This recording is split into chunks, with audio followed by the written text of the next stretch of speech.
আসসালামু আলাইকুম। চলুন জেনে নেওয়া যাক জাতীয় নিউজ। বাগেরহাটের শরণখোলা উপজেলার বালেশ্বর নদীতে জেলেদের জালে ধরা পড়েছে বিশাল একটি পাঙ্গাস মাছ। মাছটির ওজন ২০ কেজি ৫০০ গ্রাম। মাছটি বিক্রি হয়েছে ১৯,০০০ টাকায়।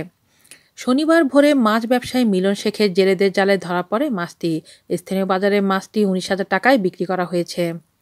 শরণখোলার মাছ ব্যবসায়ী মিলন শেখ জানান, রাতে জেলেরা বলেশ্বর নদীতে জাল ফেলে। ভোরে জাল টানার পর অন্যান্য মাছের সঙ্গে বিশাল এই পাঙ্গাসটি ধরা পড়ে। সকালে উপজেলা সদরের রায়েন্দা শেরেবাংলা সড়কের মাছের বাজারে ওঠানোর পর মাছটি ১৯,০০০ টাকায় বিক্রি হয়েছে।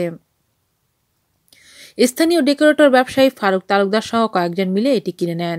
এত বড় পাঙ্গাস জেলেদের জালে খুব একটা ধরা পড়তে দেখা যায় না বলেও জানান মিলন শেখ।